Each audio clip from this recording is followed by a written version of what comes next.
Ancient Greeks considered it unseemly to give public praise to women for their good looks, but apparently thought it did no harm to young men. Note that, unlike our own popular playwrights in England and the United States, the great Athenians scorned what we call love interest and regarded sex appeal as indecent. It's true. Listen to the words put into the mouth of Aeschylus by Aristophanes. He boasts of how he made the Greeks crave, like lions to dash at the face of the foe, and leap to the call of the trumpet. But no Thanabeer have I given you, no Phaedra, no heroine's trumpet. It's no use. This open-air experiment's no good. Or else I haven't the knack of attracting an audience. I'm afraid I must have bored you terribly. Oh, no, sir. No. You sounded a bit heathenish at first, almost as if you believed in them queer old gods. I talked to my missus about it. You see, sir, she's keen on the Salvation Army and likes good, serious talk. But when you said last Sunday that God was there all along, whatever they called him, I knew it was all right. I never thought much of myself as a speaker, but I've never lost my whole audience before. Oh, not at all, sir. I've heard worse. But there's two things that no speaker can stand up against. What are they, may I ask? One's a band, the other's a fight. Salvation Army knows that. They always has a band. Well, I'm off duty now that your meeting's over, sir. I'll take you across, if you like. Thank you. There's a special attraction this Sunday. There's Major Barbara. Major Barbara? How can a woman be a major? Oh, she can in the army, sir. Or a sergeant, or a colonel, or even a general. Really? Yeah. If you want a tip or two on how to gather a meeting and hold it, you might do worse than hear her take the Sunday service. I will. I've a fancy for collecting religious experiences.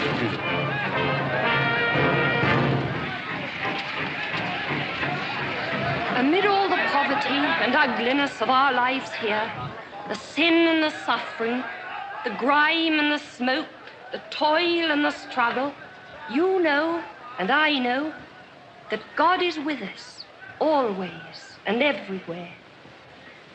We don't need a cathedral to worship him in. Here, beneath God's open sky, we can draw nearer to him. Some of you feel him near you even now, and feel, too, how much you need him.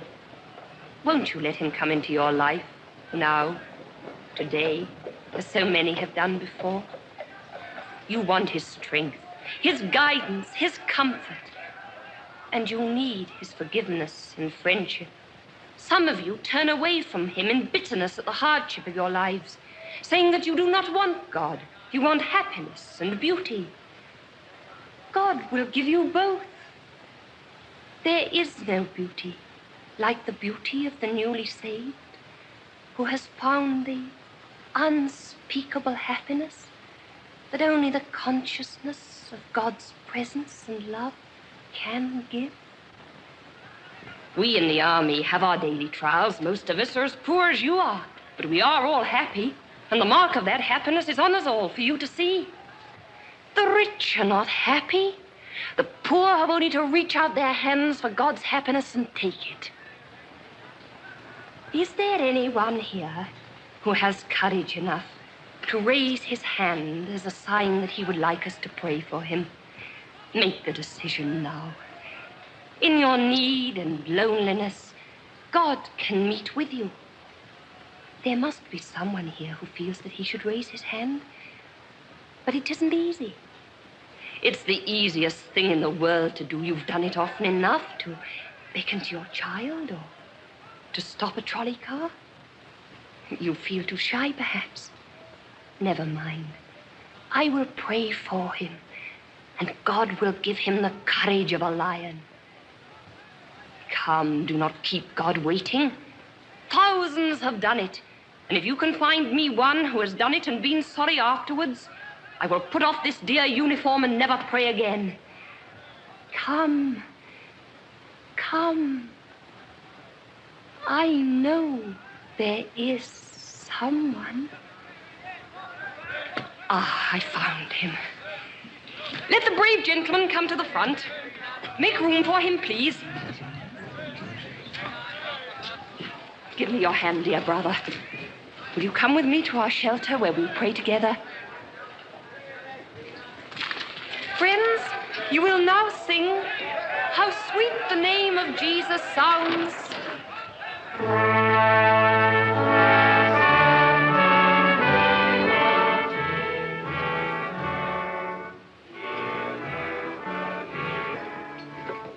Close the door, please. Won't you sit down?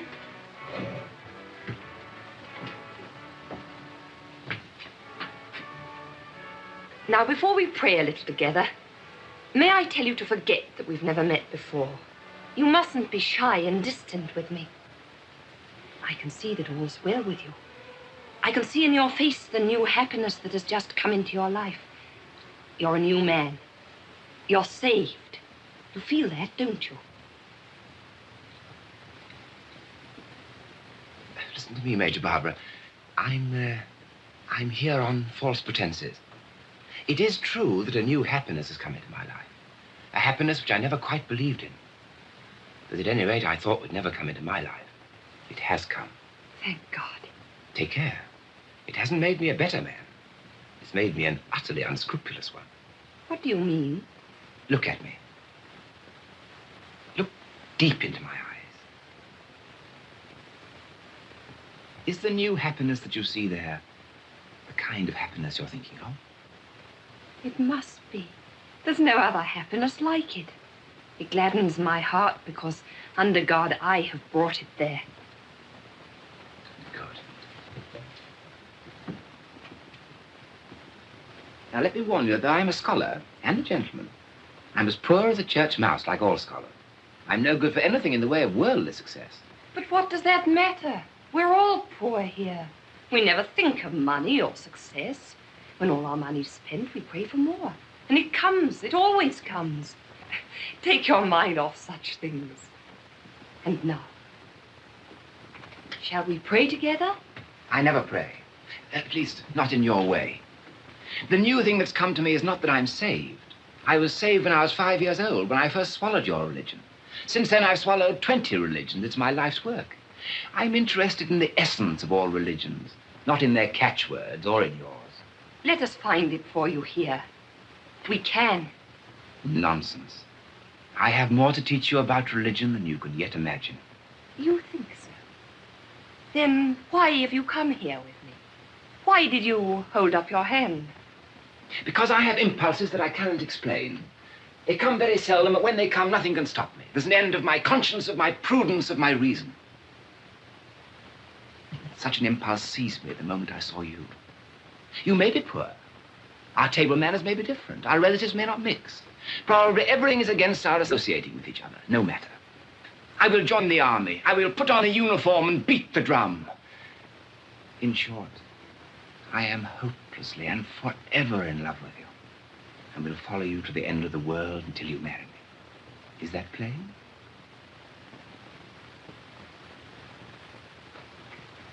Perfectly. And now, will you begin by seeing me home? I should like to put you through your first trial by showing you where I live and introducing you to my family. God has some little surprises for you, my friend. Have we far to go? What about a taxi? We don't run to taxis in this part of the world. Most of us have never been in one. We'll have to take a bus. Well, there's a 73. Jump in.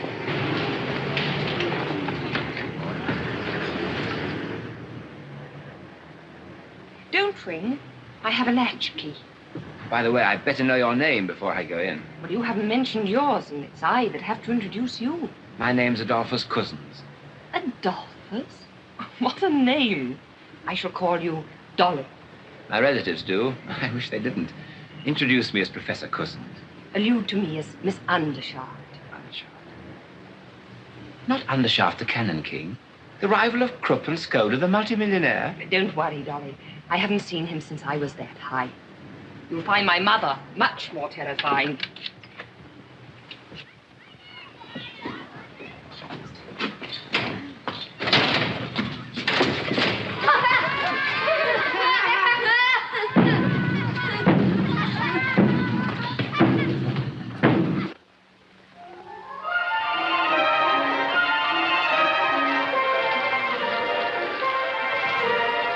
Remember the first time we caught a bus here, Major?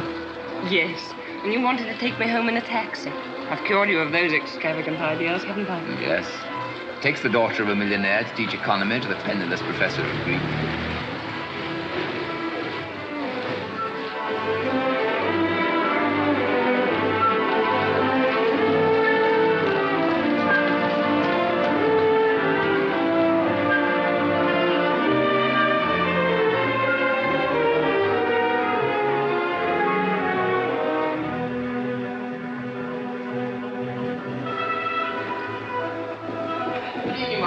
I suppose it's late for dinner. I regret to say so, sir. Sir! Oh, excuse me.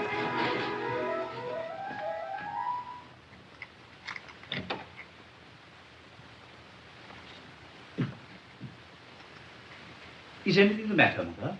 Presently, Stephen.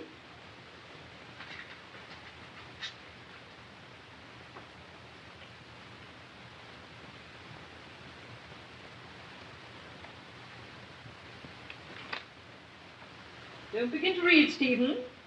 I shall require all your attention. It was only when I was waiting. Now. I haven't kept you waiting very long, I think. Not at all, Mother. Give me my cushion, please. Sit down. Don't fiddle with your tie, Stephen. There's nothing the matter with it. Oh, I beg your pardon. Stephen, I really cannot bear the whole burden of our family affairs any longer. You must advise me. Really, Mother, I know so little about our family affairs. So impossible to mention some things to you. I suppose you mean your father. Yes? My dear, we can't go on all our lives not mentioning him. You're old enough now to be taken into my confidence and to help me deal with him about the girls. Oh, the girls are all right. They are engaged. Yes, I've made a very good match for Sarah. Charles Lomax will be a millionaire, 35. But in the meantime, his trustees cannot allow him more than 800 a year. Yes, but... Sarah will have to find at least another 800. And what about Barbara? I thought Barbara was going to make the most brilliant career of all of you. And what does she do? Joins the Salvation Army and walks in one evening with a professor of Greek whom she's picked up in the street. Yes, I was rather taken aback when I heard they were engaged. Cusins is a very nice fellow, certainly. No one would ever guess that he was born in Australia. Oh, Adolphus Cusins will make a very good husband. After all, nobody can say a word against Greek. Oh, no, indeed. Besides, my dear, you must marry soon. I'm trying to arrange something for you. Don't sulk, Stephen. I'm not sulking, Mother. What has all this to do with my father? My dear Stephen, where is the money to come from? You know how poor my father is. Whereas your father must be fabulously wealthy. There's no need to remind me of that, Mother. I've hardly ever been able to open a newspaper in my life without seeing our name in it. The Undershaft Quickfirer, the Undershaft Torpedo, the Undershaft Submarine, and now the Undershaft Bomb. At Harrow, they called me the Woolwich Infant. And at Cambridge, some little beast spoilt my Bible, your first birthday present to me.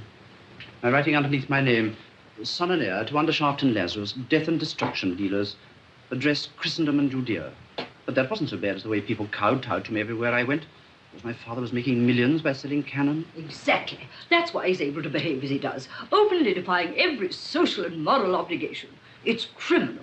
But he does not actually break the law. He broke the law when he was born. His parents were not married. Mother, is that true? Of course it's true. That's why we separated.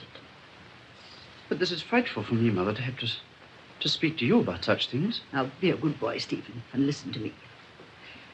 You see, the Undershafts are descended from a foundling who was adopted by an armourer and gunmaker. That was centuries ago. Ever since then, the cannon business has been left to an adopted foundling named Andrew Undershaft. Your father was adopted in that way. And he pretends to consider himself bound to carry on the tradition and adopt someone to lead the business, too. Then it was on my account, Mother, that your home life was broken up. I am sorry. Well, dear, there were other differences. I really cannot bear any moral man. Your father didn't exactly do wrong things, but he said them and thought them. That was what was so dreadful. He really had a sort of religion of wrongness. I couldn't forgive him for preaching immorality while he practiced morality. All this simply bewilders me, Mother. Right is right and wrong is wrong. And if a man cannot distinguish them properly, he's either a fool or a rascal, and that's all. That's my own boy. Now that you understand the situation, what do you advise me to do? We cannot take money from him. After all, Stephen, our present income comes from your father. I never knew that. My dear boy, the Stevenages couldn't do everything for you. We gave you social position. Andrew had to contribute something. So you see, it isn't a question of taking money from him or not. It's simply a question of how much. I would die sooner than ask him for another penny. You mean that I must ask him? Very well, Stephen. It shall be as you wish. I've asked your father to come here this evening. Ring the bell, please.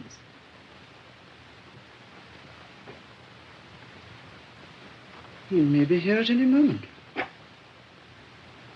Morrison, go and tell everyone to come to the drawing room at once. Yes, Billy.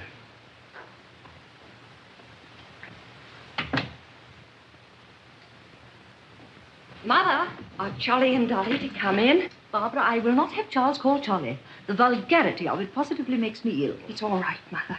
Are they to come in? Yes, if they will behave themselves. Come in, Dolly, and behave yourself. Come in, Charlie.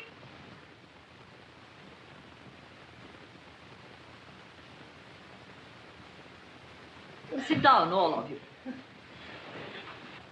Listen to me, children. Your father is coming here this evening. What? Oh, I say. You're not called on to say anything, Charles. Are you serious, Mother? Of course I'm serious. It's on your account, Sarah, and also on Charles's. I hope you're not going to object, Barbara. I? Why should I? My father has a soul to be saved like anybody else.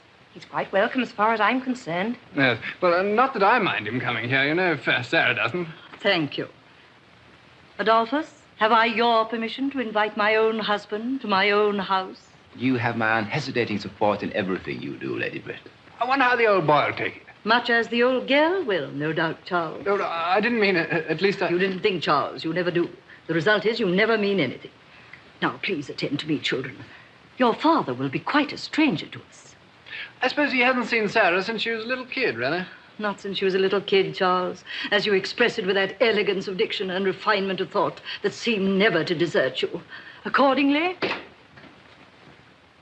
Might I speak a word to my lady? Nonsense. Show him in.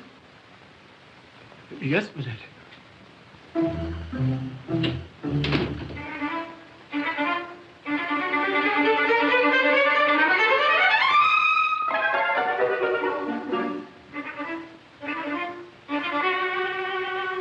Does Morrison know who it is? Of course. Morrison's always been with us.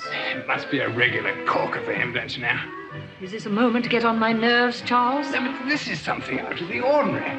Really, I never expected to meet the mystery man of Europe.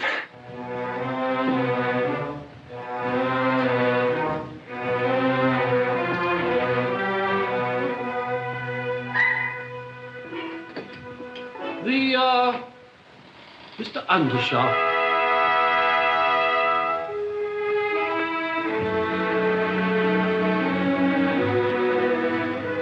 Good evening, Andrew. How do you do, my dear? You look a good deal older. I am somewhat older. Time has stood still with you. Rubbish. This is your family. Is it so large? I'm sorry to say my memory is failing very badly in some things. Ah, I can see that you're my eldest. I'm very glad to meet you again, my boy. Andrew, do you mean to say you don't remember how many children you have? Well, I must confess I recollect only one son. So many things have happened since then, of Andrew, course. you're talking nonsense. Of course you have only one son. That is Charles Lomax, who is engaged to Sarah. My dear sir, I beg your pardon. Not all right, This is Stephen. Happy to make your acquaintance, Mr. Stephen. Ah, then you must be my son. How are you, my young friend? He's very like you, my love. No, you flatter me, Mr. Undershaft. My name is Cusins, engaged to Barbara. This is Major Barbara Undershaft of the Salvation Army. This is Sarah, your second daughter.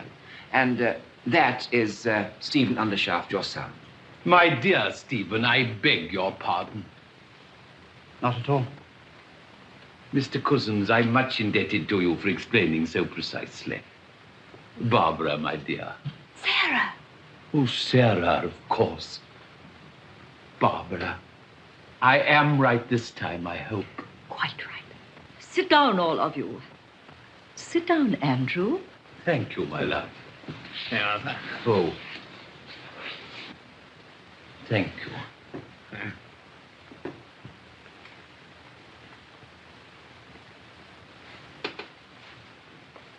Takes us some time to find out exactly where you are, doesn't it? That's not what embarrasses me, Mr. Lomax. My difficulty is that if I play the part of a father, I shall produce the effect of an intrusive stranger. If I play the part of a discreet stranger, I may appear a callous father. There's no need for you to play any part at all, Andrew. You'd much better be sincere, natural. Yes, my dear. I dare say that will be best. Well, here I am. Now, what can I do for you all? You need not do anything, Andrew. You're one of the family. You can sit with us and enjoy yourself.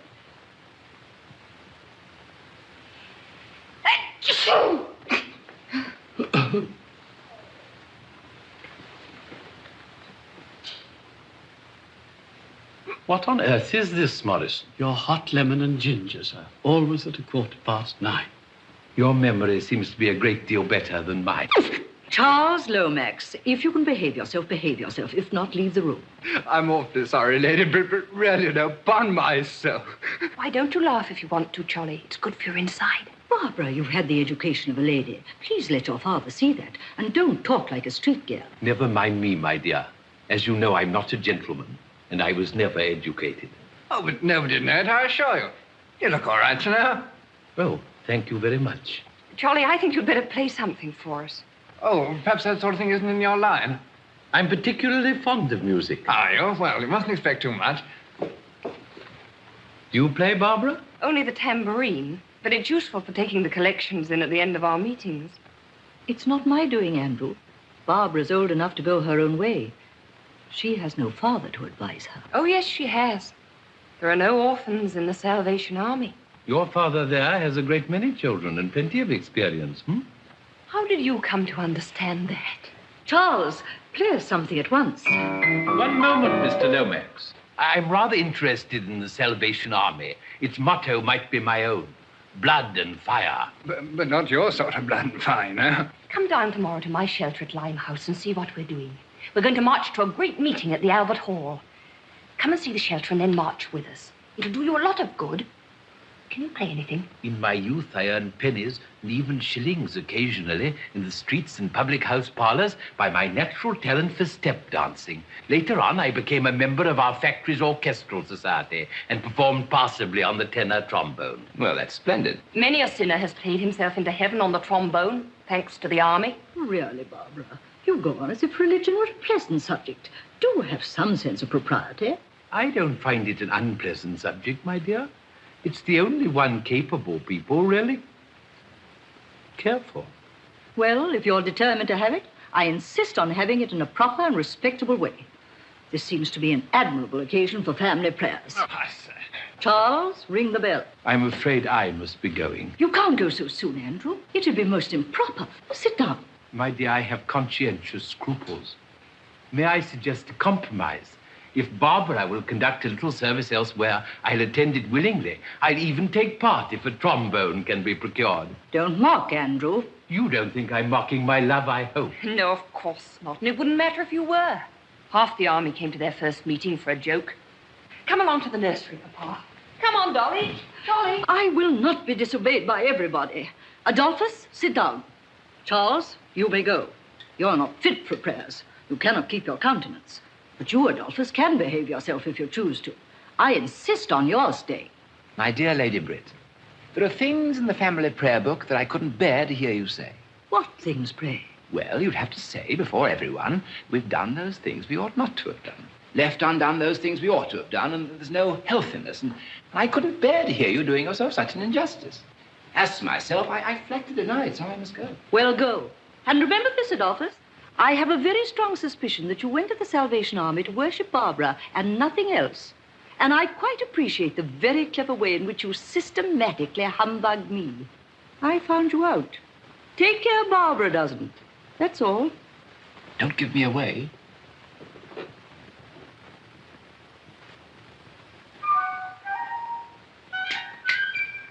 Sam, if you want to go, go. Anything's better than to sit there as if you wished you were 1,000 miles away.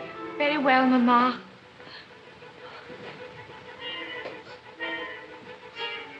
Mother, what's the matter? Nothing. Foolishness. You can go with him too, if you like, and leave me alone. Oh, you mustn't think that, Mother. I don't like him. The others do. That's the injustice of a woman's lot. A woman has to bring up her children. That means to punish them, to deny them things they want, to do all the unpleasant things. And then the father, who has nothing to do but to pet them and spoil them, comes in when all her work is done and steals their affection from her. Have you ever saved a maker of cannons? No. Will you let me try? I'll make a bargain with you. If I go to see you tomorrow in your salvation shelter, will you come the day after to see me in my cannon works? Take care. May end in your giving up the cannons for the sake of the Salvation Army. Are you sure it won't end in your giving up the Salvation Army for the sake of my cannons? I'll take my chance of that. And I'll take my chance of the other. Where is your shelter? In Limehouse, at the sign of the cross. Ask anybody in Chinatown. Where are your works? At Perivale St. Andrews, at the sign of the sword. Ask anybody in Europe.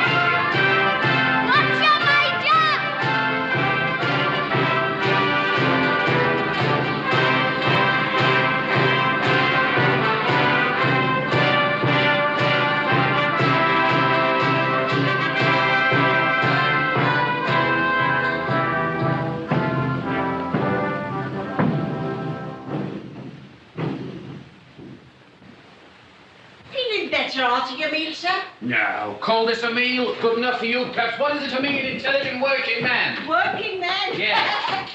What are you? Painter. Yes, I guess. Yes. $3.10 a week when I can get it. Why don't you go and get it? Shall I tell you why? Because I'm intelligent. Yes, intelligent beyond the station of life into which it has pleased the capitalists to call me. And they don't like a man that sees through them. And second, an intelligent human being needs a due share of happiness, so I drink something crude when I get the chance. Third, I stand up for my class and do as little as I can so as to leave half the job for my fellow workers. And fourth, I'm flying up to know what's inside the law and what's outside it, and inside it I do as the capitalists do, pinch what I can lay my hands on. What's your name? Price. Bronte O'Brien Price. Snobby Price for short. What's yours? Rummy Mitchins, sir. Your health, Miss Mitchins. Mrs. Mitchins? Mrs. Romola Mitchins. What? Oh, rummy, respectable married woman getting rescued by the Salvation Army by pretending to be a badder now. Same old game. Well, what was I to do? I can't starve. These Salvation lasses is dear good girls, but the better you are, the worse they like to think you was afore they rescued you. And why shouldn't they have their bit of credit, the poor loves? They're wore to rags by their work.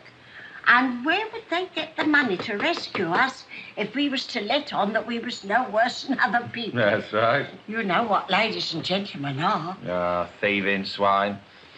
I wouldn't say no to their job, though, Rummy, just the same. Who saved you, Mr. Price? Was it Major Barbara? No, I come here on my own. I'm going to be Bronte O'Brien Price, the converted painter. I know what they like. I'm going to tell them how I blasphemed and gambled and whopped me poor old mother. Used you to beat your mother? Not likely. She used to beat me. You come and listen to the converted painter, and you'll hear how she was a pious woman that taught me my prayers at her knee. And how I used to come home blind drunk and drag her out of bed by her snow-white hair and lam into her with a poker. That's what's so unfair to us women.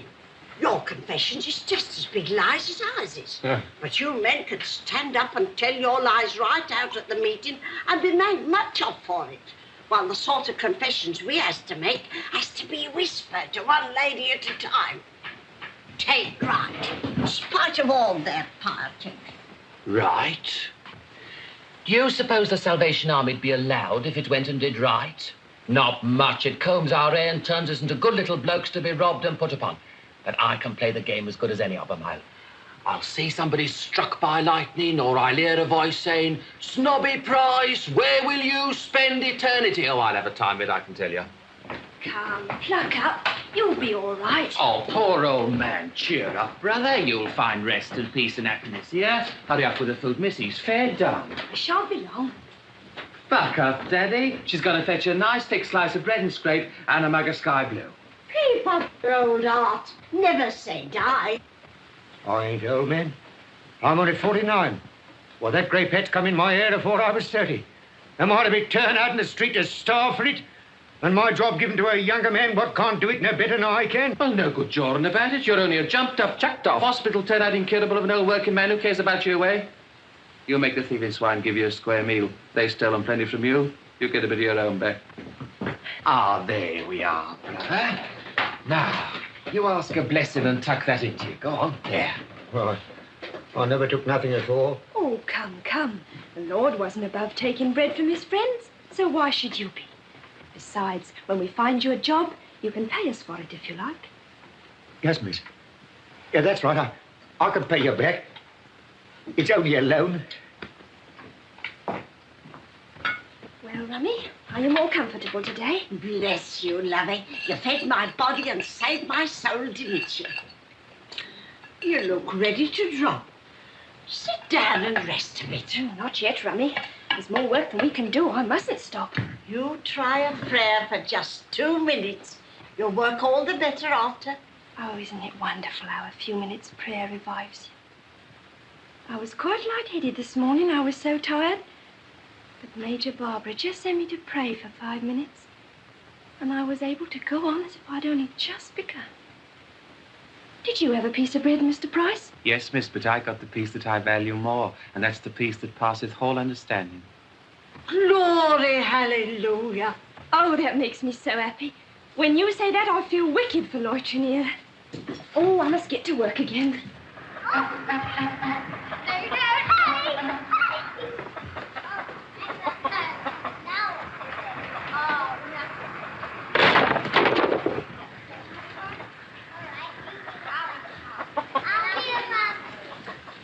Hello, Bill. Can't you go?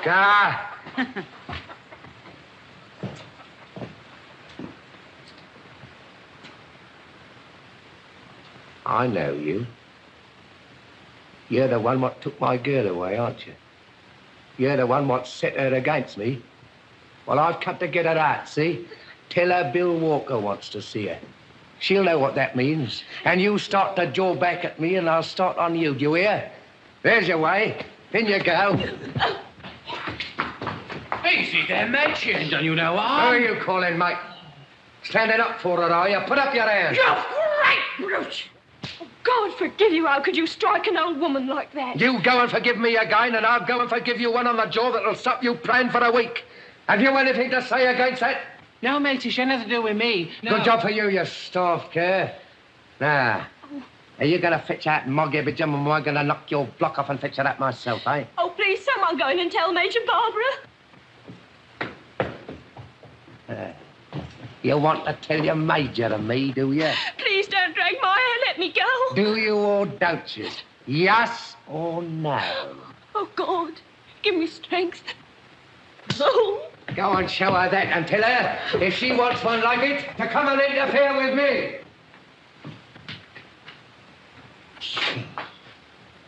Here, finish your mess and get out of my way. You'll take a liberty with me and I'll bash your face with this mug and cut your eye out. Coming, shoving and bullying your way in here with a bread of charity is sickening in our stomachs. What good are you, you old palsy maggot?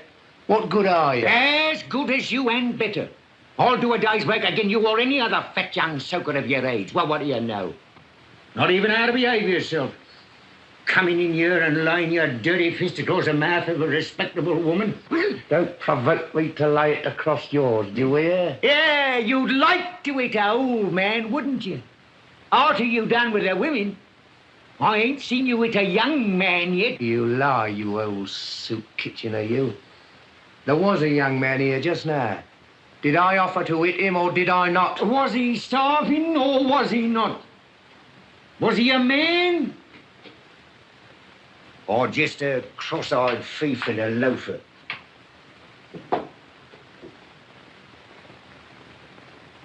Would you hit my son-in-law's brother? Who is he? Touch Fairmile, the ball's pond. Him what won the £20 off the Japanese wrestler at the music hall for standing up against him for 17 minutes, 14 seconds. I ain't no musical wrestler. Can he box? Yes, and you can't. What, I can't I? What's that you say? Will you box Todger Fairmile if I puts him onto you? I'll stand up to any man alive if he was 10 Todger Fairmiles, but I don't set up to be a professional. Here, what am I doing talking to an old mucker like you for? I'm going in there to fix her out. You're going to be carried to the police station on a stretcher, more likely. You mind what you're about. Why, haven't you heard that the Major here is a grand order, no? You'll see. Well, I ain't done nothing to her. Suppose she says you did. Who's going to believe you? God, there ain't no justice in this country. I'm as good as her. Tell her so. It's what a fool like you would do. Good morning. Morning. Sit down. Make yourself at home. Now then, since you've made friends with us, we want to know all about you. Name and trades, please. Peter Shirley, fitter. Chucked out of my job 2 months ago because I was too old. You'd pass still. Why didn't you dye your hair? I did. And my age came out at the coroner's inquest in my daughter. Steady. Teetotaler. Never out of a job before. Good worker and sent to the scrap heap. No matter. If you did your part, God will do his. My religion's no concern of nobody but myself. I know. Secularist. Did I offer to deny it? Why should you? My own father's a secularist, I think. Our father, yours and mine, fulfills himself in many ways. And I dare say he knew what he was about when he made a free thinker of you. So buck up, Peter. We can always find a job for a steady man like you. What's your name? What's that to you? Afraid to give his name. Any trade? Who's afraid to give his name? If you've got a charge to bring against me, bring it. My name's Bill Walker. Bill Walker? Oh, you're the man that little Jenny Hill was praying for inside just now. Who's Jenny Hill and what call she got to pray for me? I don't know. Perhaps it was you that cut her lip. Yes, it was me what cut her lip. I ain't afraid of you. How can you be, since you're not afraid of God? You're a brave man, Mr. Walker. It takes some pluck for us to carry on our work here, but none of us dare lift a hand against a girl like that for fear of her father in heaven. I don't want none of your cat in jaw, see? I suppose you think I came here to beg from you like this damaged lot here. Not me. I don't want none of your bread and scrape. And I don't believe in your God, neither. No more than what you do yourself. Oh, I beg your pardon for putting your name down, Mr. Walker. I didn't understand. I'll strike it out. Here, you let my name alone. Ain't my name good enough to go in your book? Well, you see, there's not much point by putting your name down if I can't do anything for you. What's your trade? That's no concern of yours. Quite so. I'll put you down as the man who struck poor little Jenny Hill in the mouth. Now, see here, I've had enough of this. What did you come here for? I came for my girl, see? I came to take her out of this and to break her jaw for her. You see, I was right about your trade. What's her name? Her name? Mog Ibbage, that's what her name is. Mog. Mog Happyjam. Oh, she's gone to Tower Bridge to our shelter there. Has she? Then I'm going to the Tower Bridge after her. Here. Are you lying to me so as you can get shot of me? I don't want to get shot of you. I want to keep you here and save your soul. You'd better stay. You're going to have a bad time today, Bill. Who's going to give it to me? You, perhaps. Someone you don't believe in. But you'll be glad afterwards. Yes. Well, I'm going to the Tower Bridge to get out of the reach of your tongue. And if I don't find Mog there, I'll come back and I'll do 2 years for you. Self me if I don't. It's no use, Bill. She's got another bloke. What's that? He fell in love with her when he saw her with her soul saved and her face clean and her hair washed. Well, what did she wash it for, the carroty cat? It's red. It's quite lovely now because she wears a new look in her eyes to go with it. It's a pity you're too late, Bill. The new bloke's put your nose right out of joint. I'll put his nose out of joint for him. Not that I care a curse for her, mind that. But I'll teach her to drop me as if I was dirt, and I'll teach him to meddle with my duty. What's his bleeding name? Sergeant Todger Fairmile. I'll go with him, miss. I want to see them two meet, and I'll take him to the infirmary when it's over. Here. Is Is that him what you was speaking of? That's him.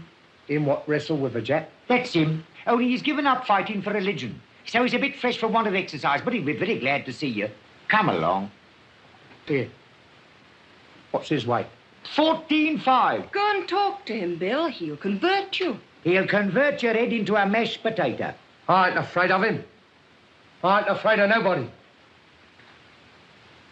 But he can lick me. She's done me. You ain't going? I thought not. Jenny. Jenny! Yes, Major? Send Rummy Mitchums out here to clear away. Oh, I think she's afraid. Nonsense. She must do as she's told. Rummy, the Major says you must come. Oh, all right, I'm coming then. Poor little Jenny. Are you tired? Does it hurt? Oh, no, it's all right now. It's nothing. It was as hard as he could hit, I expect. Poor Bill. You don't feel angry with him, do you? Oh, no, indeed I don't, Major. Bless his poor heart. Now, come on, Rummy, bustle. Take in these mugs and plates to be washed and throw those crumbs about for the birds. There ain't got to be no crumbs. This ain't the time to waste good bread on birds. Major! Major!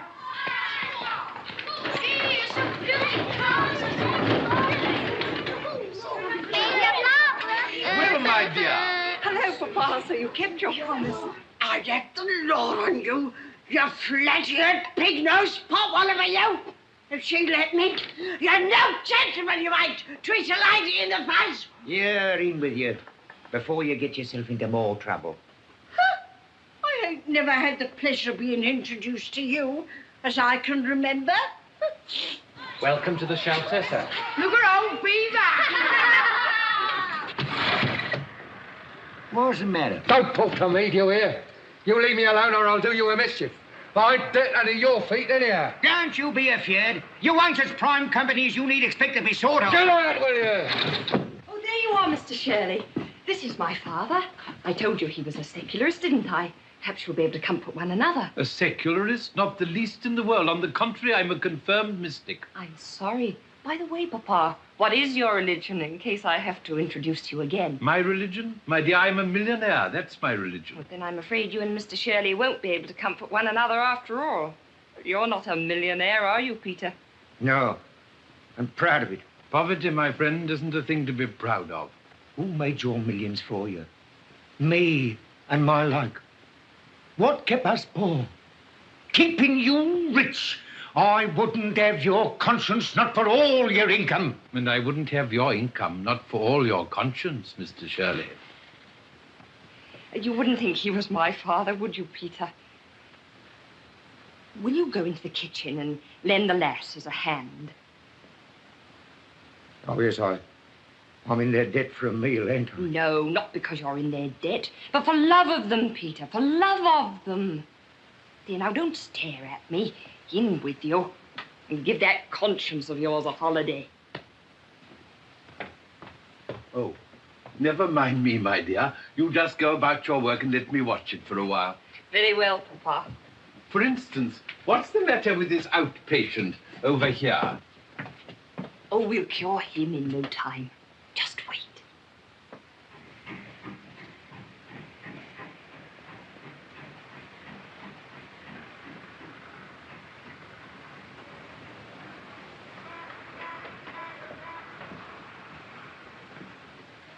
It would be nice just to stamp on 𝙁𝙪𝙡𝙗𝙗𝙗𝙗𝙗𝙗𝙗𝙗 face, wouldn't it, Bill? It's a lie. I never said so.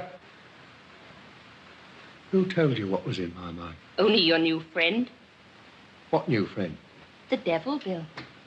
When he gets round people, they get miserable, just like you. I ain't miserable. Well, if you're happy, why don't you look happy as we do? I'm happy enough, I tell you. Why can't you leave me alone? What have I done to you? I ain't smashed your face in, have I? It's not me that's getting at you, Bill. Who else is it? Somebody that doesn't intend you to smash women's faces, I suppose. Somebody or something that wants to make a man of you. Make a man of me? Ain't I a man, eh? Who says I'm not a man? Well, there's a man in you somewhere, I suppose, but why did he let you go and smash little Jenny Hill's face? Now, that wasn't very manly of him, was it? Have done with it, I tell you. Chuck it. I'm sick of your Jenny Hill and her silly face. Then why do you keep thinking about it? Why does it keep coming up against you in your mind? You're not getting converted, are you, Bill? Not me, not likely. That's the spirit. Hold out against it. Put out your strength. Don't let's get you cheap. Todger Fairmile said he wrestled against his salvation harder than he ever wrestled with the Jap at the music hall. He gave in to the Jap when his arm was going to break, but he didn't give in to his salvation until his heart was going to break. Or perhaps you'll escape that. You haven't any heart, have you, Bill? Why ain't I got a heart? Same as what anybody else has. Well, a man with a heart wouldn't have smashed poor little Jenny Hill's face, would he? Leave me alone, will you? Have I ever meddled with you? Nagging and provoking me like this? It's your soul that's hurting you, Bill. And not me. We've been through it all ourselves. Come with us, Bill. To brave manhood on earth and eternal glory in heaven. Come. Oh, there you are, Dolly. I want to introduce a new friend of mine, Mr. Bill Walker. Bill, this is my bloke, Mr. Cusins. What? Going to marry him? Yes. Heaven help him. Heaven help him. Why, don't you think he'll be happy with me? Well, I've only had to stand it for an afternoon. He'll have to stand it for a lifetime. That is a frightful reflection, Mr. Walker, but I can't tear myself away from her. Well, I can. Here. Do you know where I'm going to and what I'm going to do? Yes, you're going to heaven, and you're coming back here before the week's out to tell me You so. lie. I'm going to Tower Bridge to spit in Todger Fairmile's eye. I bashed Jenny Hill's face in. Well, now I'll get my own face bashed and come back and show it to her. He'll hit me harder than what I hit her. That'll make us square. Is that fair or is it not?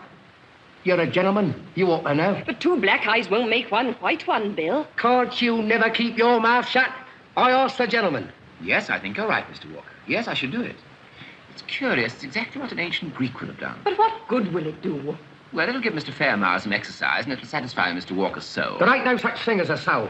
How can you tell whether I've got a soul or not? You ain't never seen it. I've seen it. Hurting you when you went against it. If you was my girl and took the words out of my mouth like that, I'd give you something you'd feel hurting, I would. You take my tip, mate. Stop their jaw, or you'll die afore your time. Wore out. That's what you'll be. Wore out. I wonder. Dolly. Yes, my dear, it's very wearing being in love with you. If it lasts, I quite think I shall die young. Should you mind? Not in the least. Well. Oh, Papa. We've not forgotten you. Ready, miss? Yes, I'm coming, Snobby. Now, Dolly, explain the place to Papa. And don't get up to any mischief, you two.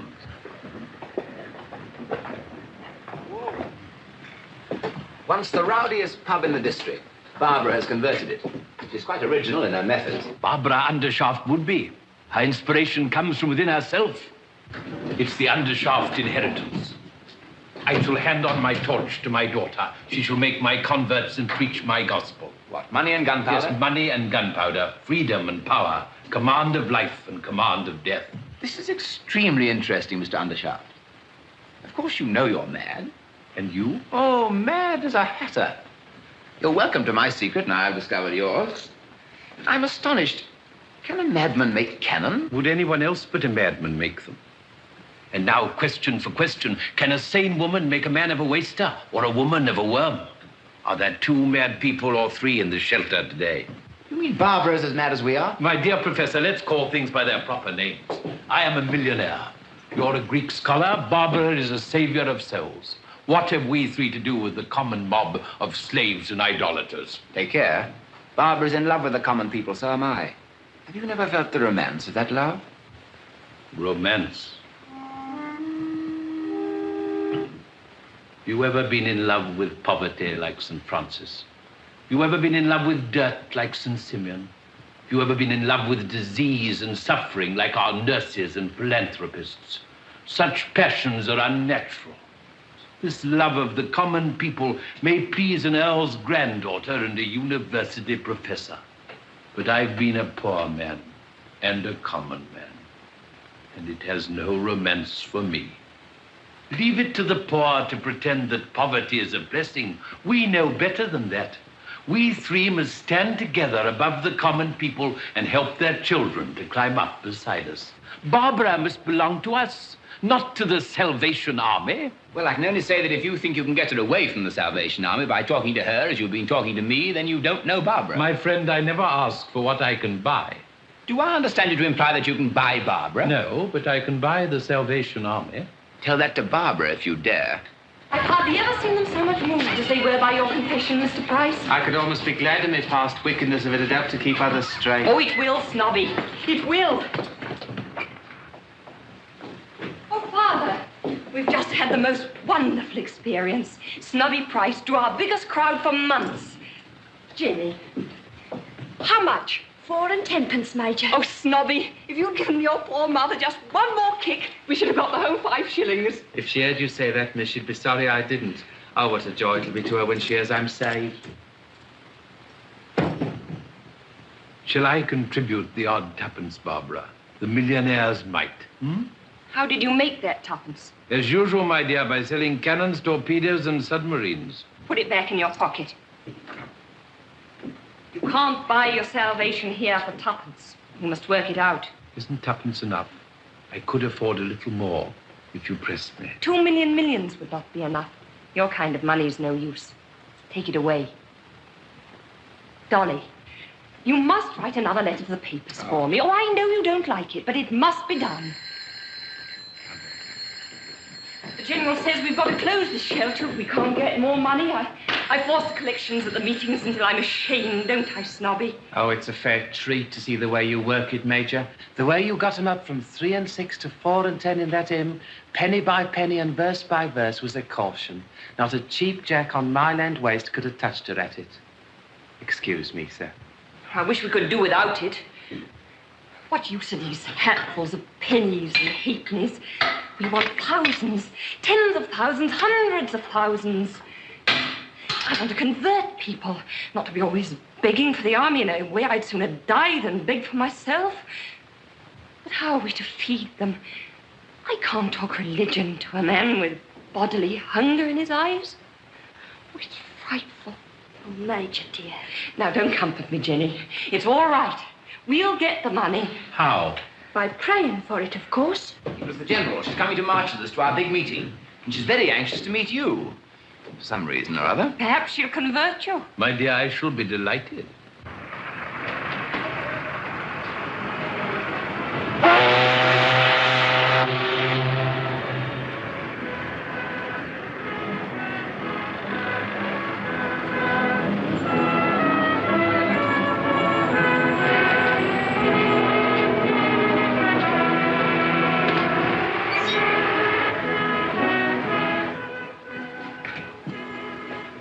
Half a bitter and put some gin in it. Dog's nose, right on, mate.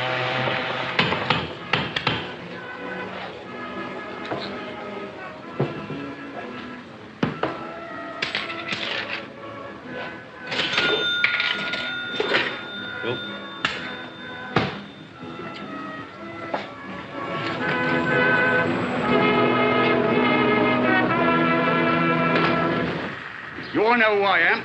Now, who are you? Todger Fairmile. Champion boxer, wrestler, and swimmer. Good old Todger. Some of you have put money on me and won it. And some of us have lost it. You'll lose no more money that way. I may ask you for a penny or two presently to put in the young lassie's tambourine. I've been promoted sergeant in the Salvation Army. Yes, it's easier than fighting, ain't it? No, Corky. It's not easier. But it's ever so much happier. And who told you I'd given up fighting? I was born a fighter, and please God, I'll die a fighter. But the ring was too small for a champion like me. It was no satisfaction to me to knock out some poor fellow who'd been set up against me for a purse of money. I held his shoulders down on the mat. It was too easy. And there was no future in it for either of us. You don't say so. One day, I gave an exhibition spar for the benefit of charity. Our general was there, and I was introduced to her. She said to me, I was a wonderful young man. And she asked me, was I saved? No, says I. But I can go 15 rounds with Tommy Farr if you'd like to put up the money. Of course you can, she said. But can you go? Not 15 rounds, but eternity. With the devil, for no money at all. Well, I tried to make light of it. But it stuck. And a week later, I took the count for the first time, and I joined up. And now, I fight the devil all the time. And I'll say this for him, Corky. He fights fairer and harder than some champs we've tackled. But God is against him. And in that sign, we shall conquer. Now, shall we have another in?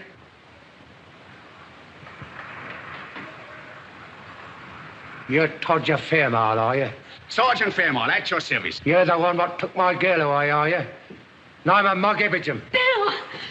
Don't you know me? Blimey, it's their voice. Here, what have you done to yourself? What's he done to you? Sergeant is still Walker, that was my bloke. And I'm so changed he doesn't know me. We'll make the same change in you, Bill. Is that what you've come for? I've come to get my face changed right enough. And you're the one what's going to change it. Take that. Here's my jaw. Go on, hit it. Hit it your best. Break it.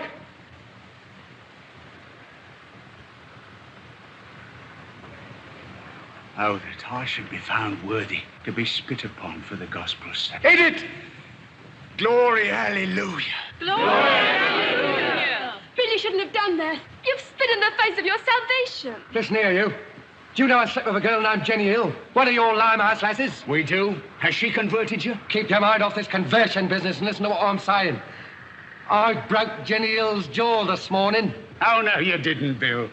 It ain't so easy to break a jaw as you think. You haven't got the punch for it. You hit her in the face like a fine, bold fella you are. And now you want to forgive yourself, and you find you can't, unless I give you a blow back harder than you can hit. Friends, this man is on the way to his salvation. Let us all pray for him. Kneel down, Bill. Yeah, will you? Well, kneel down, brother. Get him on his knees. Here, you leave me alone.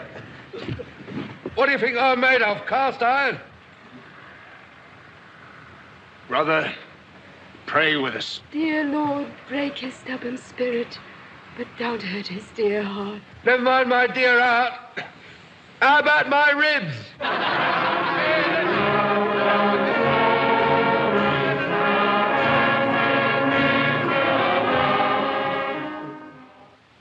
Major! Major, that man's back again. Who? The one that hit me. Oh, I hope he's come back to join us. Well, g'day. Hello, Bill. Back already? Been talking ever since, have you? Pretty nearly. Has Todger paid you out for poor Jenny's jaw? No, he ain't. You want to know where the dirt come from, don't you? Yes. Well, it come off the ground at Tower Bridge, see? It got rubbed off by my shoulders. It's a pity it wasn't rubbed off by your knees. That would have done you a lot of good. I was saving another man's knees at the time. Mind, I did what I said I'd do, spit in his eye. Then Mogg said, glory, hallelujah, and he called me brother. And damned me as if I was a kid and he was my mother, washing me on a Saturday night. Kneeling on me head he was, 14 stone 5, praying comfortable with me as a carpet.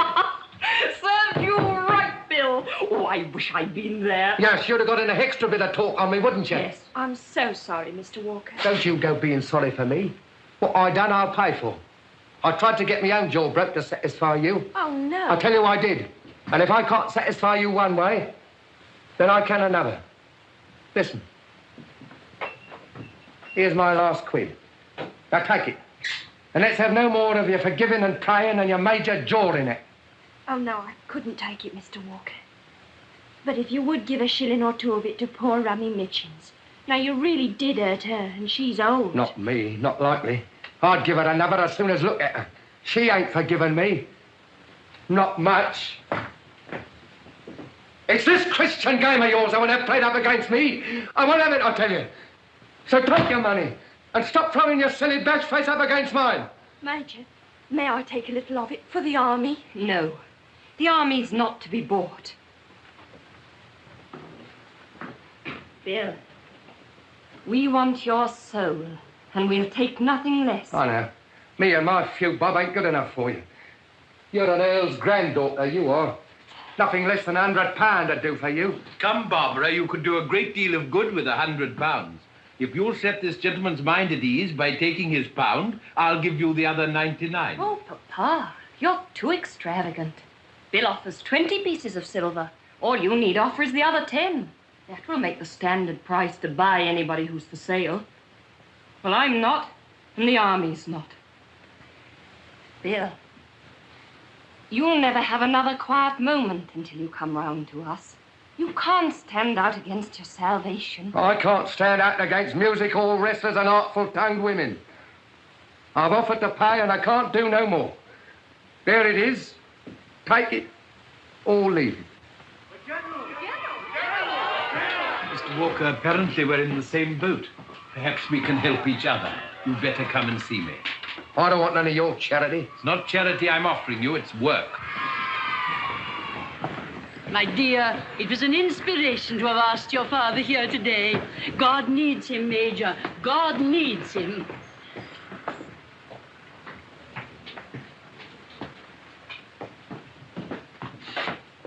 This is my father, General. Try what you can do with him. He won't listen to me because he remembers what a fool I was when I was a baby. Have you been shown over the shelter, Mr. Undershaft? You know the work we're doing, of course. The whole nation knows it, madam. No, sir, the whole nation does not know it. Or we should not be crippled as we are for want of money to carry our work through the length and breadth of the land. Let me tell you that there would have been trouble this winter in London, but for us... You really think so? I know it.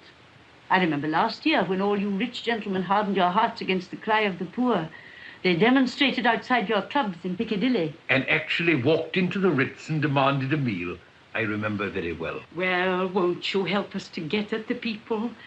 They won't demonstrate then. Come here, my man. Let me show you to this gentleman.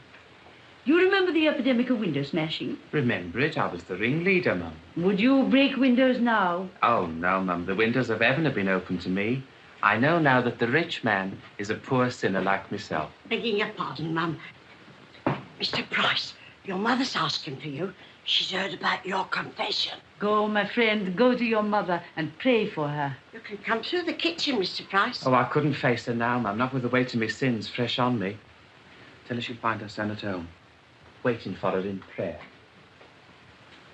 You see how we take the anger and bitterness out of their hearts, Mr. Undershaft? I do indeed, madam.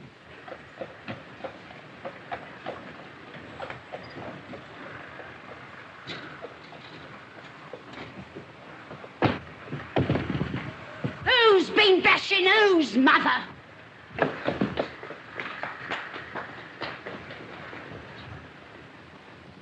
Barbara, Jenny, I've good news, most wonderful news. Our prayers have been answered. Have we got enough money to keep the shelter open? I hope we shall have enough money to keep all the shelters open. Lord Saxmundham has promised us £50,000. Hooray! If what? If 5 other gentlemen will give 10,000 each to make it up to the 100,000. But who is Lord Saxmundham? I never heard of him. A new creation, my dear. Did you ever hear of Sir Horace Bodger? Bodger? Do you mean the distiller? Bodger's whiskey? Yes, that's the man. He's one of the greatest of our public benefactors. He restored the cathedral at Hackington. They made him a baronet for that.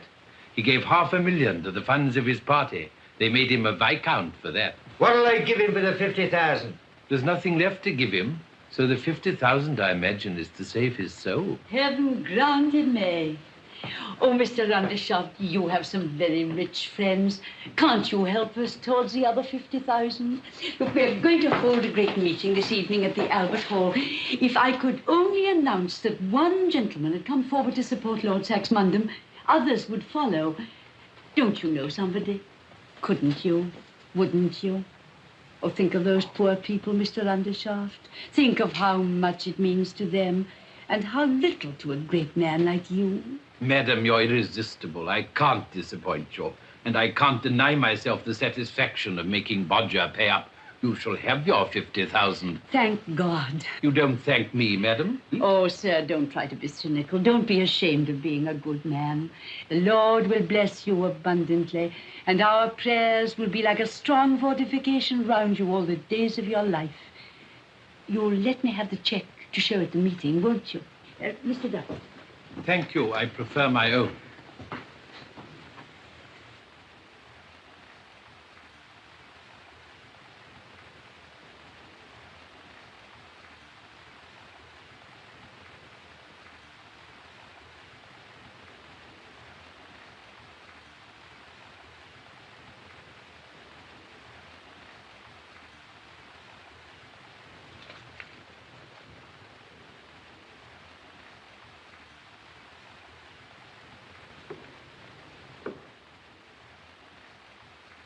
What price salvation now, eh?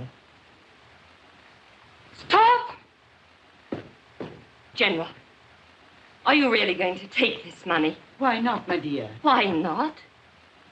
Do you know what my father is? Have you forgotten that Lord Saxmundham is Bodger, the whiskey man? Don't you know that the worst thing I've had to fight here is not the devil, but Bodger, Bodger, Bodger, with his whiskey and his distilleries and his tied houses. Rotten drinking whiskey it is, too. Are you going to make this place another tied house and ask me to keep it? Dear Barbara, Lord Saxmundham has a soul to be saved, like any of us. I know he has a soul to be saved. Let him come down here and I'll do my best to help him to his salvation. But he wants to send his check down here to buy us and go on being as wicked as ever. My dear Barbara, alcohol is a very necessary article. It heals the sick. He does nothing of the sort. Well, it makes life bearable for millions of people who couldn't enjoy their existence if they were quite sober. It enables Parliament to do things at 11 o'clock at night, which no sane person would do at 11 o'clock in the morning. Is it Bodger's fault if this inestimable gift is deplorably abused by less than 1% of the poor?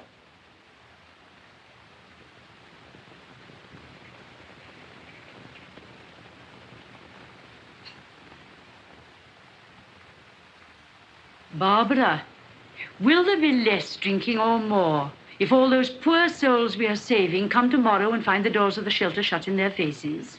Lord Saxmundham gives us this money to stop drinking, to take his own business from him. Pure self-sacrifice on Bodger's part, clearly. Bless dear Bodger. I also, General, may claim a little disinterestedness. Think of my business. Think of the widows and orphans, the oceans of blood, not one drop of which is shed in a really just cause. All this makes money for me. I'm never busier, never richer than when the papers are full of it. Well, it's your work to preach peace on earth and goodwill towards men. Every convert you make is a vote against war. Yet, I give you this money to help hasten my own commercial ruin. The millennium will be inaugurated by the unselfishness of Undershaft and Bodger. Oh, be joyful. Oh, what an infinite goodness one finds in everything. Who would have thought that any good could come out of war and drink? Oh, dear, how blessed, how glorious it all is. A miracle. Let us seize this unspeakable moment. Let us march to the great meeting at once. Our shelter saved. Hooray! The army's saved. Everybody's saved. Hallelujah. Glory, hallelujah. On to the meeting. On.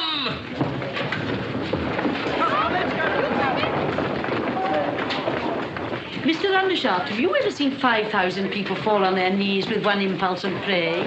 Come with us to the meeting. Barbara shall tell them that the army is saved, and saved through you. You shall carry the flag down the first street, General. Mr. Undershaft is a gifted trombonist. He shall march with us, blasting us to high heaven. Blow, Machiavelli, blow! I'll do my best. I could vamp a bass if I knew the tune. It's a wedding chorus from Donizetti's operas. But we've converted it. We convert everything here, including Bodger.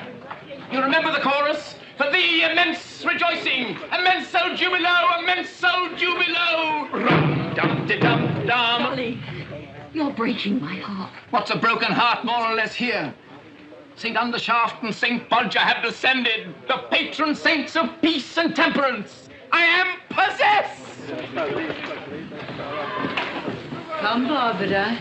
I must have my dear Major to carry the flag with me. Yes, yes, dear Major. I can't come. Come. Barbara, Do you think I'm wrong to take this money? No, no. God help you, you must. You're saving the army. Go, and may you have a great meeting. But aren't you coming?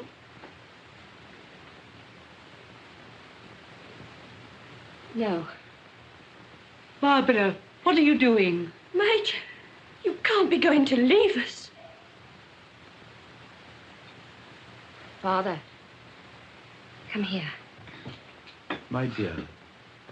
No, don't be frightened. There. It's not much for £50,000, is it? Barbara, if you won't come and pray with us, promise me you'll pray for us. I can't pray now. Perhaps I shall never pray again. Barbara. Major. I can't bear any more. Barbara! Quick, march! Come on, Machiavelli! I must go now, my dear. You're overworked. You'll be all right tomorrow. We'll never lose you. Now, Jenny, step out for the old flag. Blood and fire. Glory, hallelujah! Glory, hallelujah! Hey, up there! Immenso jubilo!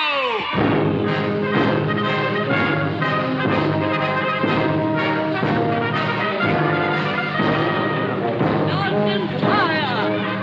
My ducats and my daughter, money and gunpowder! Drunkenness and murder.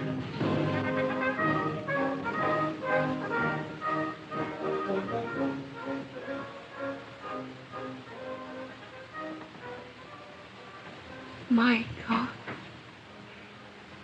why hast thou forsaken me?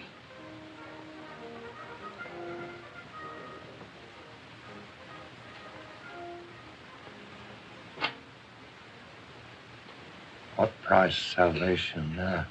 Don't you hit her when she's done. She hit me when I was down. Why shouldn't I get a bit of my own back? Here, where's my money gone? Blimey, if Jenny Hill didn't take it after all. You lie, you dirty blackguard! Snobby Price pinched it. I see him do it. What's stole my money? Why didn't you call thief on him, you silly old mucker, you? Serve you out for hitting me across the face. That's cost you £1, that has. I got even with you. I am it out to you. You can't afford to lose it, Bill. I'll send it to you. Not if I was to starve for it. I ain't to be bought. Ain't you? Sell yourself to the devil for a pint of beer. So I would. And often have. Cheerful. But she can't buy me. You wanted my soul, did you? Well, you ain't got it. I nearly got it, Bill. But we've sold it back to you for £50,000. A dear at the money. No, it was worth more than money. It's no good. You can't get round me now. I don't believe in it. And I've seen today that I was right. So long, old soup kitchener. Ta-da, Major Earl's granddaughter.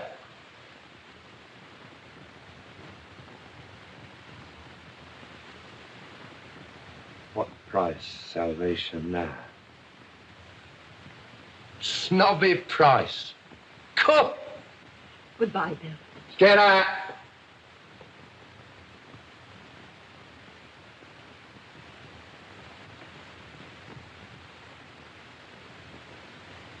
That's all right, you know. Nothing personal. No malice. So long. Judy?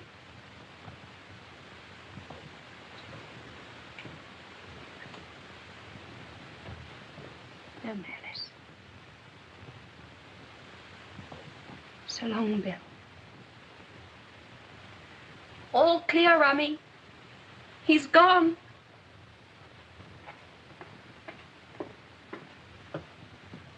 You make too much of him, miss, in your innocence. Better too much than too little, Rummy. Yes, miss.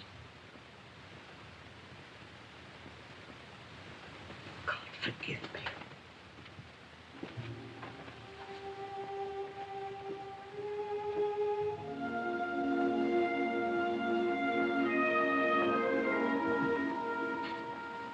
Let's go, Peter.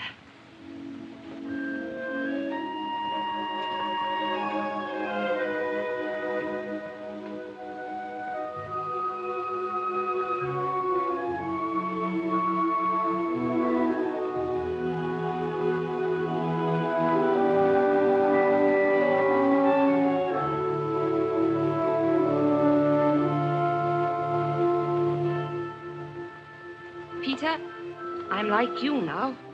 Cleaned out and lost my job. Youth and hope.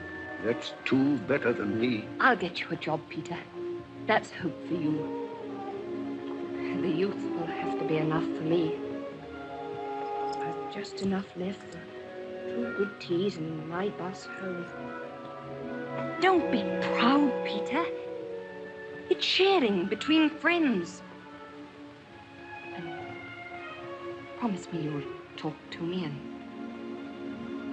not let me cry.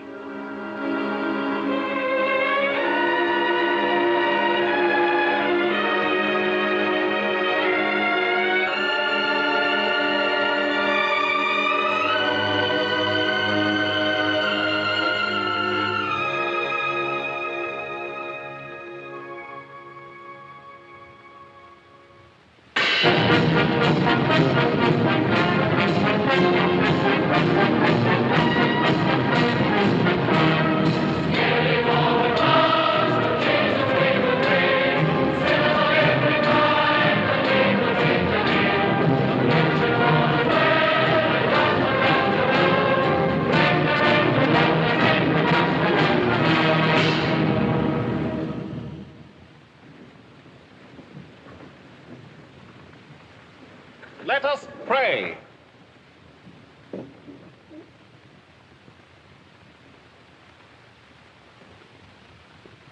Amen. The General.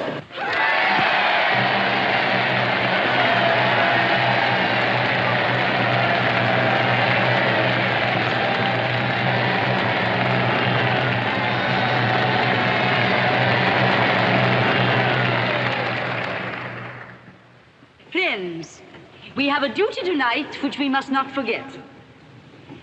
God has answered our prayers wonderfully by sending us a great gift, one that will enable us to get through many winters as bitter as this one has been, without stinting one of his children of their little ration of bread and milk and their warm blanket in the shelter. You all know the name of the nobleman who, under God, was the instrument of the first half of that gift. You will pray for him and rejoice in his salvation. God bless Lord Saxmundham! You do not know the name of that other generous servant of God who has made up the whole sum for us. And I must not tell it to you, for he is one of those who does not let his right hand know what his left hand doeth.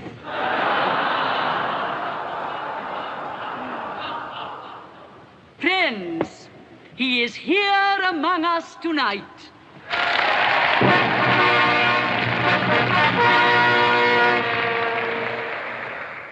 This afternoon, when he announced his magnificent offering to me, I exclaimed, "Thank God." He smiled and said, "You do not thank me." I told him to come to this meeting, and he would hear how we thanked him. He has come, and you have kept my word for me.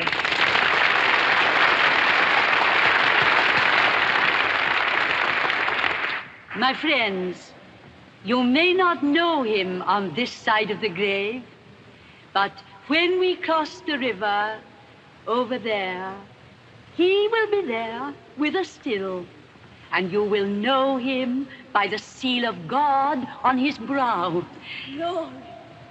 We will now sing our old favorite, "Abide with Me."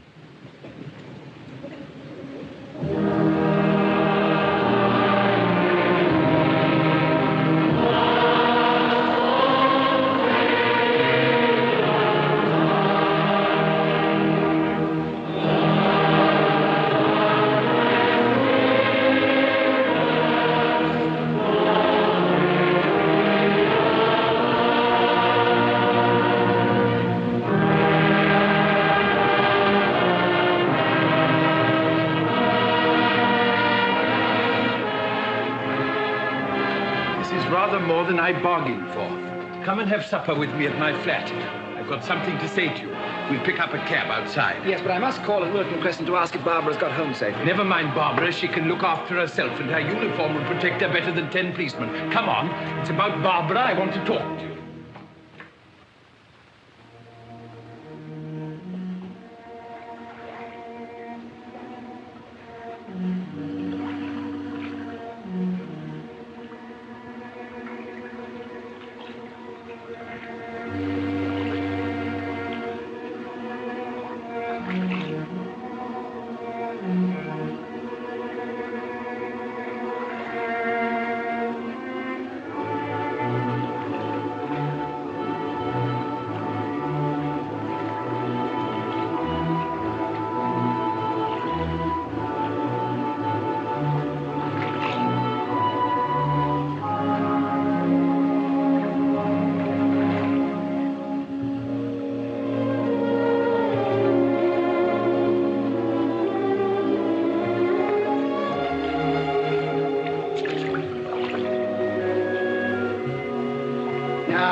What's your game? I've been watching you. Don't try throwing yourself after that bonnet and giving me the trouble of fishing out, because you won't be let do it, see? That's what you thought, is it? Even if I wanted to throw away my life, I wouldn't risk yours. You'll excuse me, miss, but are you quite yourself this evening? I'm not at all sure. I've walked a very long way and I've become quite tired suddenly. Do you think you could find me a taxi to take me home? Taxi, miss? What you want, by the look of you, is an ambulance. Ambulance?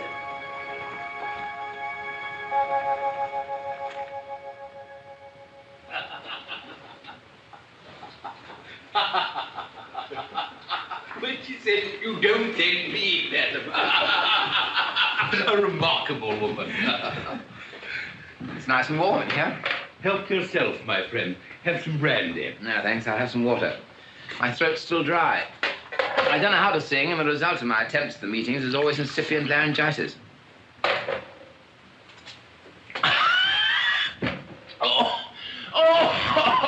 You set the chimney on fire. Burnt my throat. What on earth is it? It's all right. It's only vodka. It won't hurt you. Try some of that temperance burgundy. It'll wash away the sting.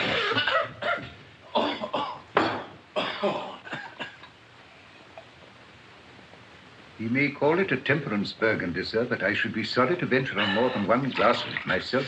Nonsense. After that awful stuff, it's like milk. Steady, steady. My burgundy isn't as mild as it seems.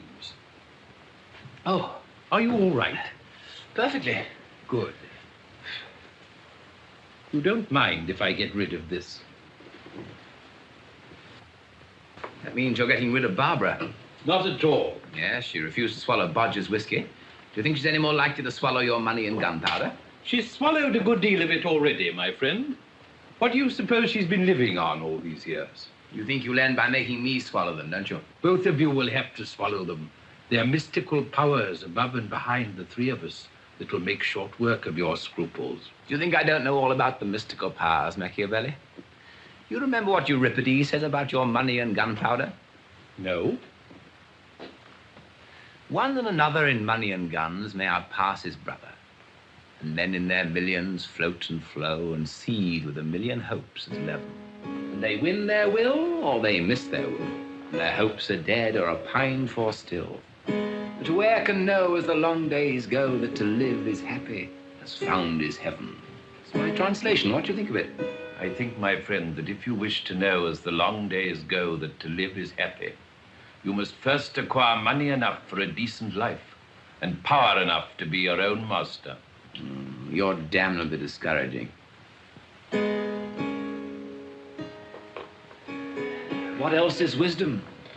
What of man's endeavor or God's high grace so lovely and so great? To stand from fear set free, to breathe and wait, to hold a hand uplifted over fate. And shall not Barbara be loved forever? Oh, Euripides mentions Barbara, does he? It's a fair translation. The word means loveliness. And may I ask, as Barbara's father, how much a year she's to be loved forever on? As Barbara's father, that's more your affair than mine. I can feed her by teaching Greek, that's about all. Do you consider it a good match for her? Mr. Undershaft, I am in many ways a weak, timid, ineffectual person, and my health is far from satisfactory. But whenever I feel I must have anything, I get it, sooner or later. I feel that way about Barbara. I don't like marriage. I feel intensely afraid of it. I don't know what I shall do with Barbara or what she'll do with me. But I feel that I and nobody else must marry her. Please regard that as settled. Oh, not that I wish to be arbitrary, but why should I waste your time in discussing what's inevitable? You mean you'll stick at nothing? Precisely.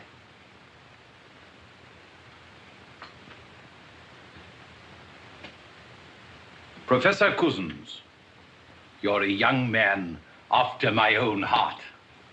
Mr. Undershaft, you are, as far as I'm able to gather, a most infernal old rascal. But you appeal very strongly to my sense of ironic humor. Good. We shall get on well together. You ever thought about going into business? My business? Money and gunpowder? Never. Barbara's money will come from it. Why not help to earn it? You thought of that at all? Look here, Machiavelli. I am interested in thought reading and have, in fact, made some experiments in it, but I object to your trying it on me. When my head is clear, I'll tell you exactly what I think. Just at present, I'm in a state of exaltation.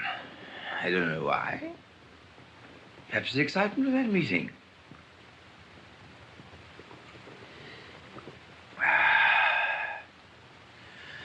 Whew. The room's very hot. Might we have a window open for a moment? Certainly. James, I should like a breath of fresh air myself. Sir? Draw back those curtains and open the window, will you? It's a very windy night, sir. So much the better. It's only for a moment.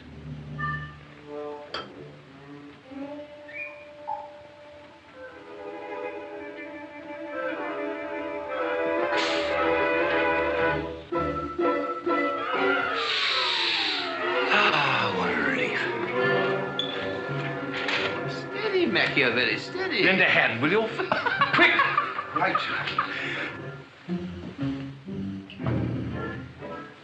I'm afraid he's here for the night, sir.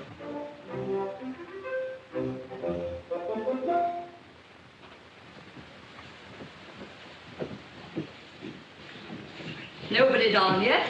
Mr. Stevens down, lady, and has had his breakfast. Miss Barbara's gone out, I suppose. No, lady, Miss Barbara is not up yet. Not up yet? Are you sure? Quite sure, lady. Miss Barbara came in late last night and said she was not to be called. Not to be called? Was she quite well? A little pale, my lady, and without her bonnet. I hadn't much time to notice.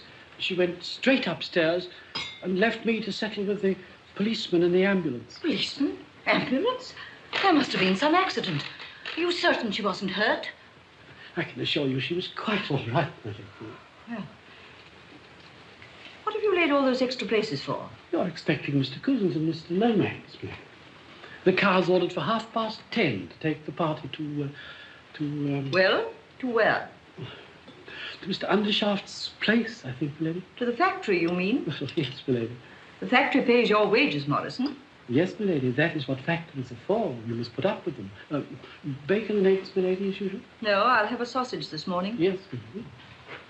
Ah, breakfast. Oh, good morning, Lady Brett. You're late, Charles. Where's Adolphus? I haven't the faintest idea. Morning, darling. Morrison, we're starving. Ah, bacon and eggs. Sausages. Sausages, good. No kidneys, Morrison. Kidneys, sir. Yeah? Thank heaven for the English breakfast.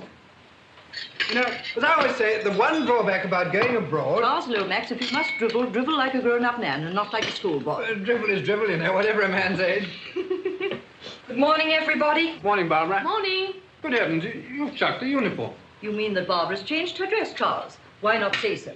Charlie means exactly what he says, Mother. Please, let's drop the subject.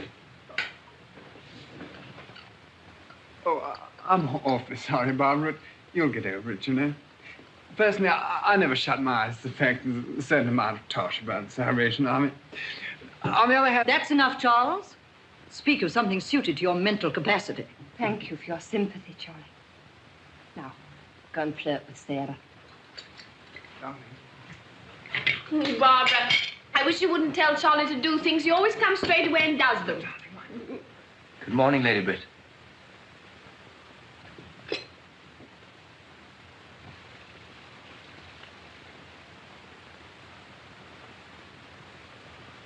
Morning, Dolly. Good morning. Morning. Good morning. Just some water, please, Morrison. With ice in it. I say, old boy, did you have a bad night? No, I had a very good night. In fact, one of the most remarkable nights I ever passed. The meeting? No, after the meeting. You ought to have gone to bed after the meeting. What were you doing? Drinking. Adolphus! Charlie! I say! What were you drinking, may I ask? A most devilish Russian spirit. I believe it was vodka. Are you joking, Dolly? No. I've been making a night of it with the nominal head of this household, that's all. Andrew made you drunk. No, he just provided the drink. To tell you the truth, I've never been quite drunk before. I rather liked it last night. I told you I was possessed. Possessed? You're not sober yet. Go home to bed at once. I've never before ventured to reproach you, Lady Britt, but how could you marry the Prince of Darkness? It was much more excusable to marry him than to get drunk with him. That's a new accomplishment of Andrew's, by the way. He usedn't to drink. He doesn't now, although he had an admirable excuse for doing so last night. You see, he'd just given away £50,000. Given away? Yes, to the Salvation Army. And he insisted upon remaining anonymous. That was rather fine of the old boy, you know. Most chaps would have wanted the advertisement. He said all the charitable institutions would be down in him like kites in a battlefield if he gave his name. That's Andrew all over. Never does a proper thing without giving an improper reason for it. He convinced me that I have all my life been doing improper things for proper reasons. Mr. Undershaft has just arrived. He's in the drawing room, my lady. Children, go and get ready. Your father doesn't like to be kept waiting. Adolphus! Now that Barbara's left the Salvation Army, you had better leave it too. I will not have you playing that drum in the streets. Your order is already obeyed, Lady Britt.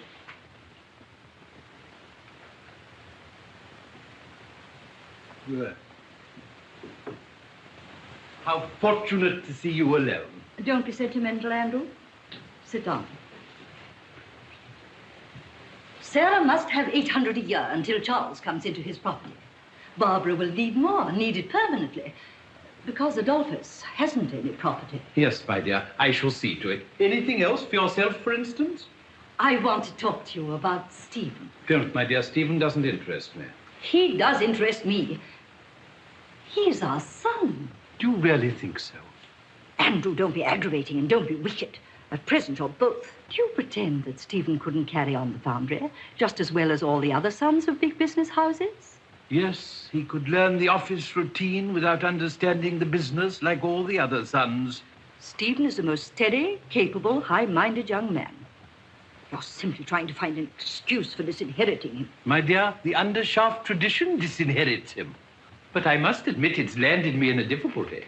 As you yourself remark, I'm getting on in years, and I haven't found a fit successor yet. There is Stephen. That's just it. All the foundlings I can find are exactly like Stephen. I want a man with no relations and no schooling.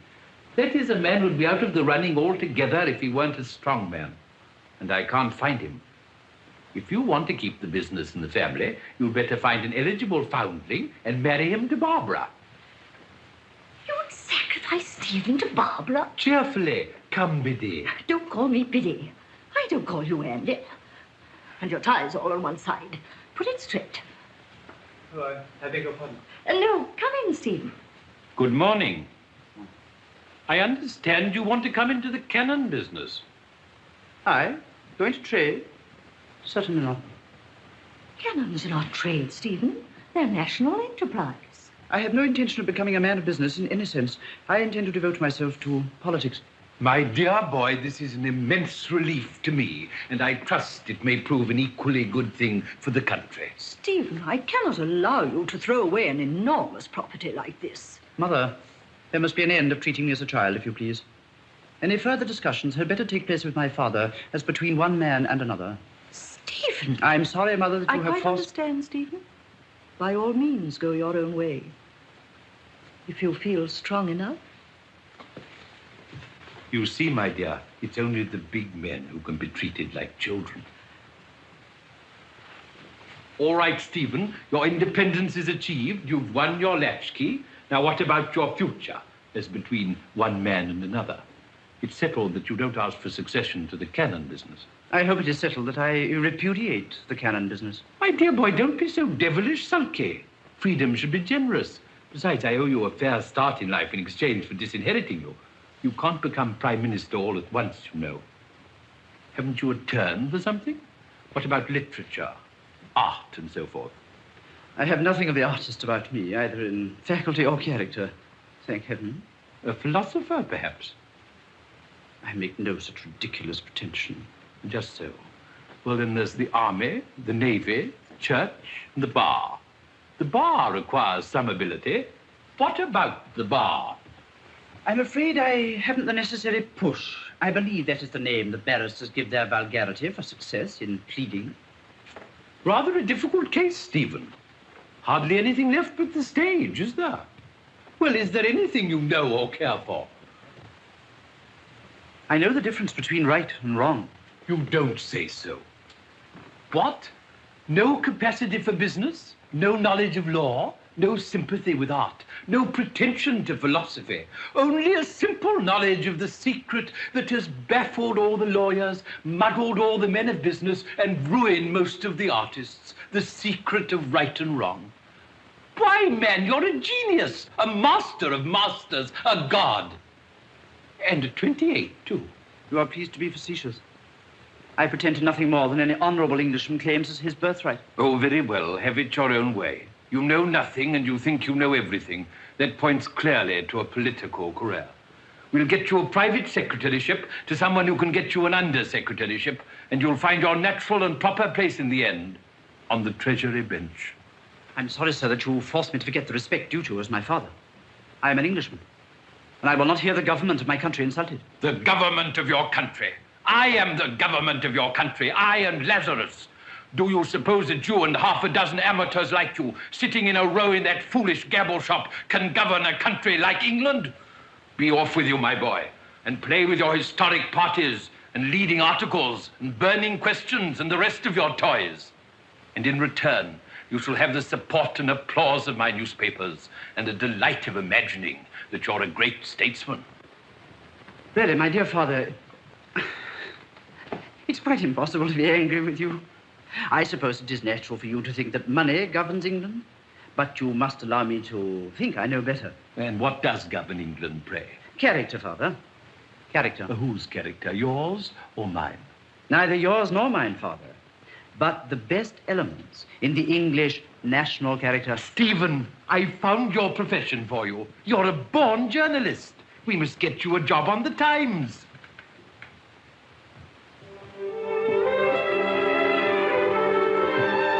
Don't be apologetic, Stephen. Yes, and don't forget you've outgrown your mother. Morning, Morrison. Shall we see you again this evening, sir? I have your room ready for you. No, by George.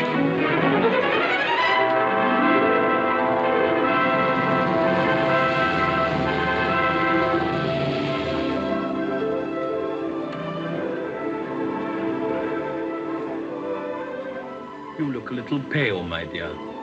I've made you unhappy, haven't I? Do you understand what you've done to me? Yesterday, I had a man's soul in my hand. I set him in the way of life with his face to salvation. And when we took your money, he turned back again to drunkenness and derision. I'll never forgive you there. Never. Does my daughter despair so easily? Can you strike a man to the heart and leave no mark on him? You forget, my dear. Bill Walker spat in Todger's eye to save his honor. He gave up his hard-earned pound to save his soul. Do you know what a pound means to such a man? It's your faith that's failing, not his. Will he ever strike a woman again as he struck Jenny Hill? You've sent him on the road to his salvation. It may not be your road, but he won't turn back. Oh, yes, you're right. He can never be lost now. Where was my faith? Oh, clever, clever devil. You may be a devil, but God speaks through you sometimes. You've given me back my happiness. I can feel it deep down now, though my spirit is troubled. You've learnt something, my dear. That always feels at first as if you'd lost something.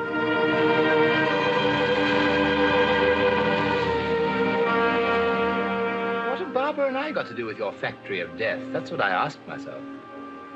I've always thought of it as a sort of pit where lost creatures with blackened faces stirred up smoking fires and were driven and tormented by my father. Is it like that, Papa? My dear, you'll see for yourself.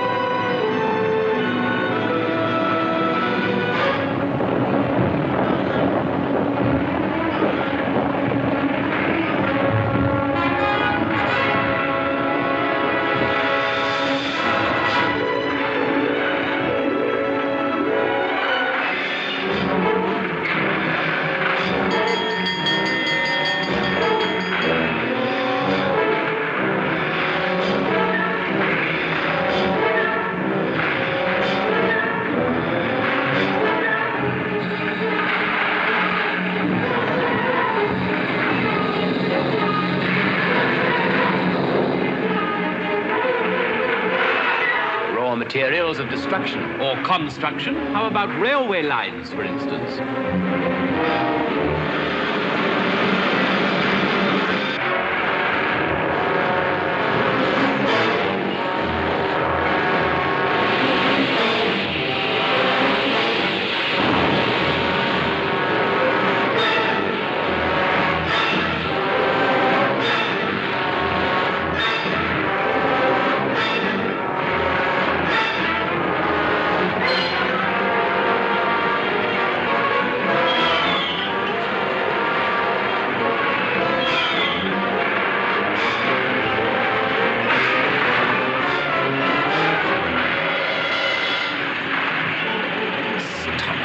Remember the words of Plato?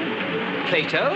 You dare quote a Greek philosopher to me? Plato says, my friend, that society cannot be saved until either the professors of Greek take to making gunpowder, or else the makers of gunpowder become professors of Greek.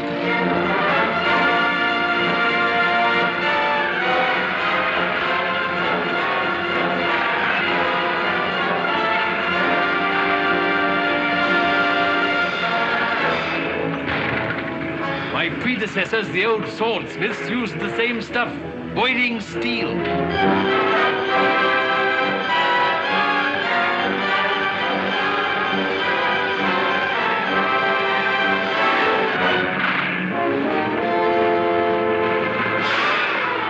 Have you found anything discreditable? No. The men call him Dandy Andy, and are proud he's a cunning old rascal.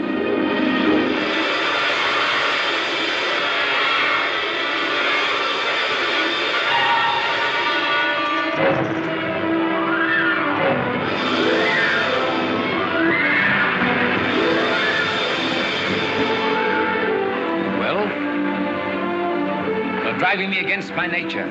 I hate war. Hatred is the card's revenge for being intimidated. Dare you make war on war?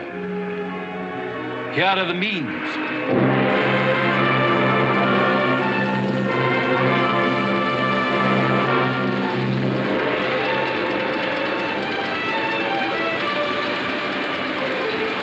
Well, Euripides, you coming into my business? Understand this, you old demon. You have me in a horrible dilemma. I want Barbara. Like most young men, greatly exaggerate the difference between one young woman and another.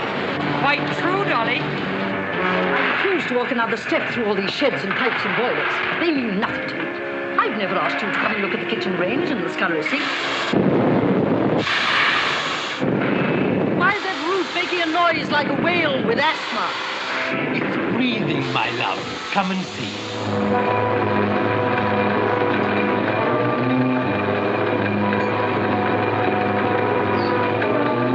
This is ridiculous. Is it snow or salt or what? Nitrates to make explosives. Or sulfates to fertilize your fields. If you prefer the explosive way, that's your affair, not mine. Come, Euripides. You think that nitrates are good for nothing but death. Now I'll show you the sort of life they produce.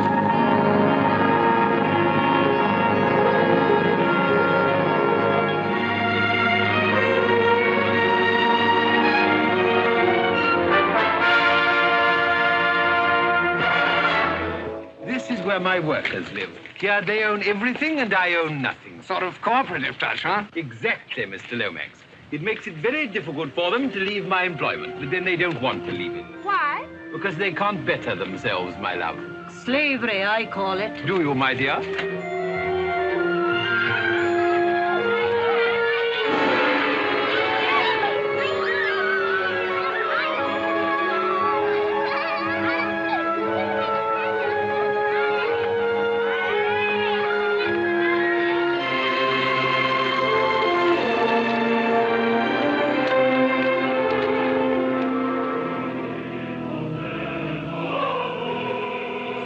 Church exhibition, what? Exactly, Mr. Lomax. It's a result of our belief in religious freedom.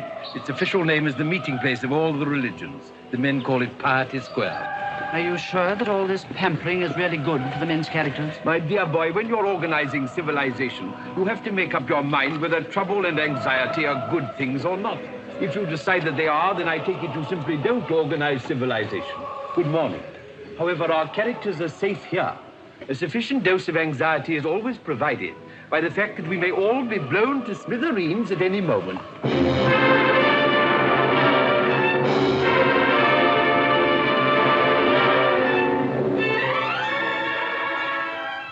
Well? Not a ray of hope. Everything perfect, wonderful, real. It only needs a cathedral to be a heavenly city instead of a hellish one. And to think of all that being yours.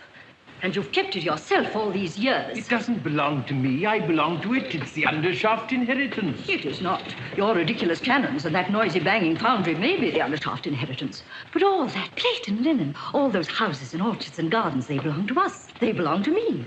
They're not a man's business. I won't give them up. What lovely flowers. Never mind about the flowers, Andrew. You're trying to put me off the subject of the inheritance. Well, you shan't. I don't ask it any longer, Stephen. He's inherited far too much of your perversity to be fit for it. But Barbara has rights as well as Stephen. Why should not Adolphus succeed to the inheritance? I should ask nothing better if Adolphus were a foundling. He's exactly the sort of new blood that's wanted in English business. But he's not a foundling, and there's an end of it. Not quite. I think, now, I'm not committing myself in any way as to my future course, but I think the foundling difficulty can be got over. What do you mean? Well, I have something to say which is in the nature of a confession. A confession? A confession? Yes, a confession. Listen, all of you. Won't you sit down?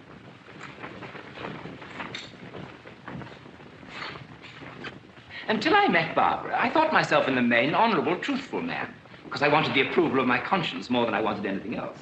But the moment I saw Barbara, I wanted her far more than the approval of my conscience. Adolphus. I thought she was a woman of the people, and that a marriage with a professor of Greek would be far beyond the wildest social ambitions of her rank. Adolphus. No, really. When I learnt the horrible truth... What do you mean by the horrible truth, pray? That she was enormously rich, that her grandfather was an earl, that her father was the Prince of Darkness, and that I was only an adventurer trying to catch a rich wife. Then I stooped to deceive her about my birth. Darling, your birth. Now, Adolphus, don't dare to make up a wicked story for the sake of these wretched cannons. Remember, I've seen photographs of your parents.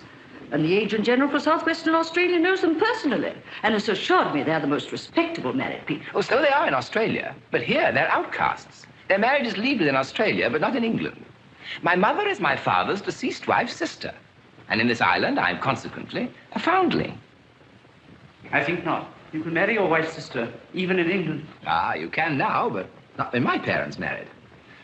Is the subterfuge good enough, Machiavelli? You're an educated man. That's against the tradition. Greek hasn't destroyed my mind. It's nourished it. Besides, I didn't learn it in an English public school. Biddy. This may be a way out of the difficulty. Stuff! A man cannot make cannons any better for being his own cousin instead of his proper self. Well, I can't afford to be too particular. He's cornered the foundling market. Let it pass. You're eligible, Euripides. You're eligible. You know that you'll have to change your name. Do you object to that? Would any man named Adolphus, any man called Dolly, object to being called something else? Hardly. Now, as to money, I propose to treat you handsomely from the beginning. You shall start at 1,000 a year. 1,000? You dare offer a miserable 1,000 to the son-in-law of a millionaire? No, by heavens, Machiavelli, you shall not cheat me. You can't do without me, and I can do without you. I must have £2,500 a year for 2 years. At the end of that time, if I'm a failure, I go. But if I'm a success and stay on, you must give me the other 5,000. What other 5,000? To make the 2 years up to 5,000 a year. The 2,500 is only half pay, in case I should turn out a failure. The 3rd year, I must have 10% of the profits. 10%? Do you know what my profits are? Enormous, I hope. Otherwise, I shall require 25%. But, Mr. Cusins, this is a serious matter of business. You're not bringing any capital into the concern. What? No capital? Is my mastery of Greek no capital? Is my access to the subtlest thought, the loftiest poetry yet attained by humanity no capital? My character, my intellect, my life, my career, and what Barbara calls my soul? Are these no capital? Say another word and I double my salary. Be reasonable. Mr. Undershaft, you have my terms. Take them or leave them. Very well, I note your terms and I offer you half.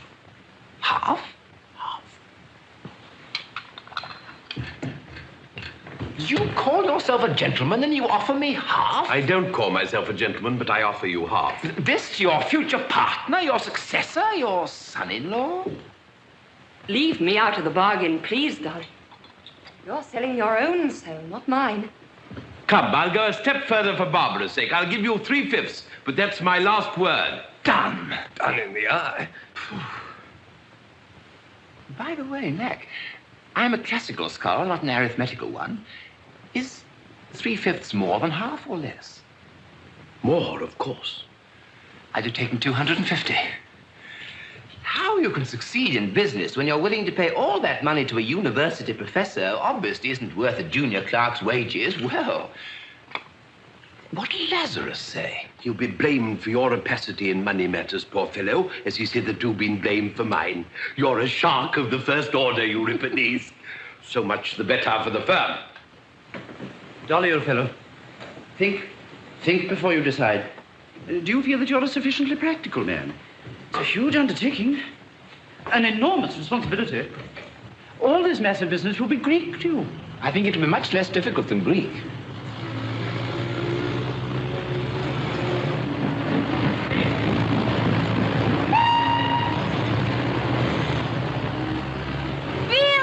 Hello, Judy. What do you think of it? Got myself a job. £3.10 a week. How's that for salvation, eh? Barbara? You understand, don't you, that I had to decide without consulting you? If I'd left this choice to you, you'd sooner or later have despised me for it. Your father's challenge has beaten me. Dare I make war on war? I dare. I must. I will. And now, is it all over between us? Silly baby, Dolly. How could it be? Then you owe for my drum. Take care, Dolly. Take care. Oh, if only I could get away from you, from Father, and from it all. And leave me? Yes. I can't. I was happy for a moment in the Salvation Army. But as soon as our money ran short, it all came back to Bodger. Undershaft and Bodger. Their hands stretch everywhere. And as long as that lasts, there's no getting away from them. Turning our backs on them is turning our backs on life. Do you know what would have happened if you'd refused Papa's offer? I wonder. I should have given you up and married the man who'd accepted it.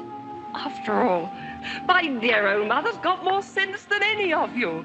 I felt like her when I saw this place. Felt that I must have it. That never, never, never could I let it go. Only she thought it was all the houses and the kitchen ranges and the linen and the china. But it was really all the human souls to be saved. Not weak souls in starved bodies, sobbing with gratitude for a scrap of bread and scrape. But souls that are hungry because their bodies are full.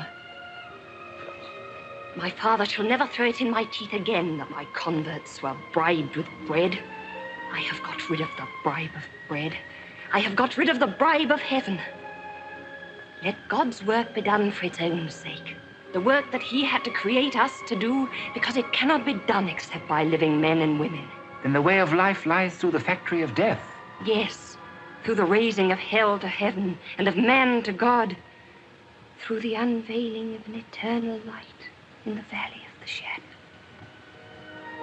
Oh, did you think that my courage would never come back? Did you believe that I was a deserter? That I, who have stood in the streets and taken my people to my heart and talked of the greatest and holiest of things with them, could ever turn back and chatter foolishly to fashionable people about nothing in a drawing room? Never, never, never, never. Sooner than that, I'd sweep out the gun cotton sheds or be one of Bodger's barmaids. Major Barbara will die with the colors. Glory, hallelujah. Mama! Mama! Well, what does she say? She's gone right up into the skies. Mama! Well, Barbara, what do you want? A house in the village to live in with Dolly.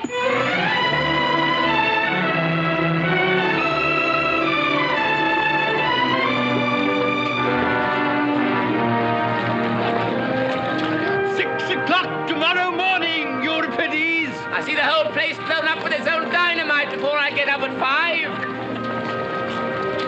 Here, remember my tip, mate. Stop her jaw, or you'll die afore your time. Wore out, that's what you'll be, wore out.